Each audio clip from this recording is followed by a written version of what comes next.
अस्सलाम वालेकुम जी काश्तकार भाइयों, ये देखें ये गंदम की जो फसल है ना इस वक्त ये लेटी हुई आपको नज़र आ रही है।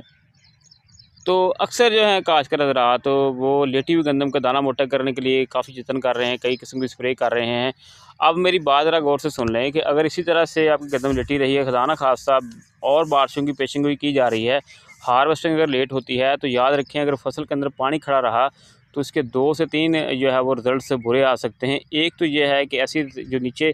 गंदम लेटी रही तो एक तो इसमें जब हार्वेस्टिंग करेंगे तो मिट्टी आएगी, लेकिन उससे पहले जो है कि इसको नीचे से फंगस वगैरह लग सकती है, इसको टर्माइट पड़ सकती है। खुदा ना खास्ता जो है दाने अगर ज़मीन के अंदर इस तरह से पड़े रहते हैं और नीचे पानी रहता है तो दाने जो हैं वो जर्मिनेशन भी कर सकते हैं इसी तरह से। तो इसलिए कोशिश करें अपने खेतों के अंदर से पानी भी निकालें और इसके ऊपर ऐसे स्प्रे ना करें क्योंकि ये फिर मुतासर कुन हो सकता है। पहले ही आप इन